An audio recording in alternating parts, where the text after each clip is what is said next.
I'm saying a lot. You're also saying eateries a lot. Eateries? I don't know what it is. Which is not like a common word, but you've used it like 8 times. Should we put an eatery counter? Yeah. Hi guys, and welcome back to another episode of Half Baked. Today, we decided to be tourists of our great city. We moved to San Antonio 3.5 years ago. It is a big tourist city. So we decided to play tourist and eat our way through the town. We've never gotten to be tourists. We've never gotten to really like do the big tourist eateries. So we did that, and it was really fun. We got stuffed. So much food. It wasn't even like a lot of food. It was just such heavy food that we had because we're used to eating like one big meal and a tiny meal. This was a fun experiment that we kind of wanted to continue going forward with. It was very tasty. It was very tasty. So what we did was we tried to figure out the most touristy thing we could do in San Antonio, and in San Antonio that is going to the Riverwalk. So we picked so we did 3 eateries and an activity. So we did we went to 4 places. So we Googled the most touristy places in San Antonio. We also Googled famous restaurants and a bunch of places. And a lot of places off the Riverwalk came to mind because that is the best place. So we wanted to do like a brunch place, dinner place, and a dessert place. Yeah, so the first place we went to was our lunch brunch place. That was a place called Earls. That was showing up in like every list as a place to go to, and I've mentioned it to other people, and they're like, yeah, it's like kind of a classic San Antonio spot. It was down by the Pearl, which is kind of like an offshoot of the downtown area, and it's kind of like an old school cafe feel. Like on the inside, it's got like lots of old artwork and pictures from around the city.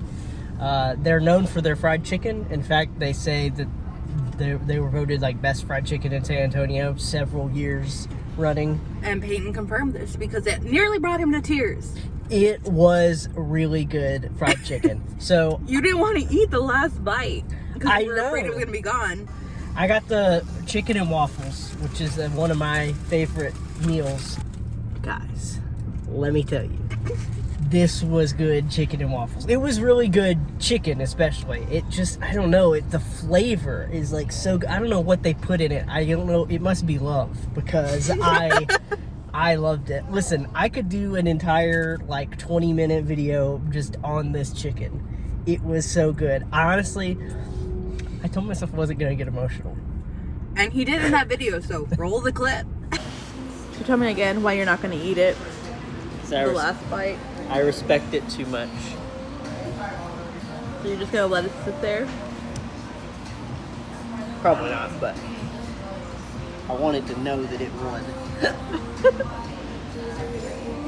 Just one final bite. And he's already got the hiccups. It's so good. But you got something pretty good too, right? Yeah, I got something base. I just got like a turkey club, which I think is pretty basic, but it was really good. Their fries were amazing. We got, I guess they make their own sodas, or they have like a certain soda vendor called Stubborn, and so I got orange hibiscus soda, which was really good. I got the classic root beer, which also sounds pretty basic, but there was like a hint of something special in it that made it taste better. I don't know what. I think it was just a strong like.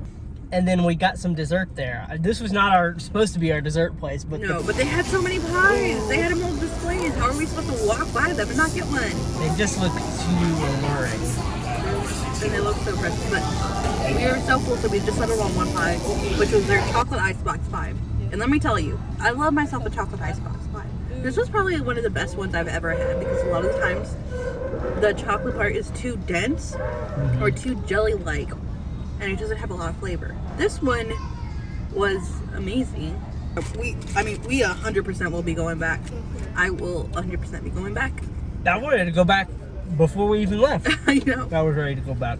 Okay, after that, we bought tickets to do the most touristy thing in San Antonio. We took a river boat tour of the city. So it's like a boat, and it takes you river with a little history guide, which was pretty fun.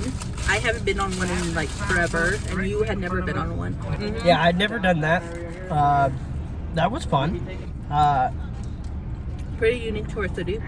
It's nice to see, you know, it made me have some more appreciation for our city.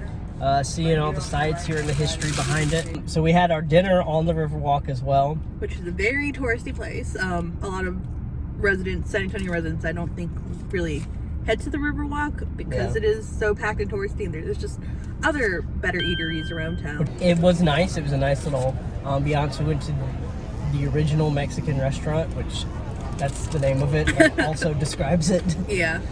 The oldest restaurant on the Riverwalk. Yeah. We sat directly on the river, which is what we had the week to do, which was fine. Recommend it once and then never again, mostly because you're sitting on the river, which you think is going to be nice, but there's not a lot of walkway. Yeah. So pedestrians are like walking past you quickly, and so you're just like having to have drinks. Luckily, it was like a 4-seater table. So I'm a little mad at those coffees and creams. Coffees and creams. Coffees and creams. But there's just like I am deeply disappointed. kind of loud. As far as the food, it was pretty basic. I mean, I've had better and worse Mexican food than that, so just got it was just mostly the location. So then after that was dessert time, but it was called Boozies Creamery and Craft. Their kind of their main selling point is alcohol infused ice cream, which is very different. This one was kind of maybe not so much a classic touristy place because I think it's a relatively new place, but it was cool. It was different. I got the it was like a coffee and bacon bourbon ice cream, and you could taste all three of those things in it for sure. It was very strong. That I think it was like the dark chocolate amaretto or something. I can't remember, but I know it was chocolate and amaretto, and that was also very strong. Yeah. But it was like really good. Yeah, it was good. And we got the small because we had eaten so much throughout the day, but it was still like a decent amount of ice cream. Yeah. A nice way to end our night. So that was our date day. It was a great time. We hit all the high points. We're kind of hoping to do this as a thing. Every week we'll go out and try, hopefully stay on a certain theme. So like this theme was touristy. Try 3 eateries and an activity. Because we kind of enjoyed it. It was a nice way to get to know our city a little bit more. Kind of go down the bucket list of everything we want to do here. This was fun. It was a great experiment, and we kind of want to keep doing this because we get so tired sometimes, and we just want to treat ourselves to eating out. I think we should say subscribe to our channel. Subscribe. I was gonna say follow our channel, but you can follow us on Instagram and TikTok. Yeah. Half Baked Tonight. Yeah, we are going to keep doing this. Hopefully explore more cities. We have a couple of cities planned up already in the Texas Hill Country area, and hopefully expand outward. And every time we go on a vacation, do some more of these. So because we're having a joy, and we like to eat. We also like to know the best places to eat, and we want to be your guide to eating. We have a lot more coming up. Bye. Bye. You have cheese everywhere, my dude. Listen! Oh my god, you just dropped more meats everywhere. I can't help it.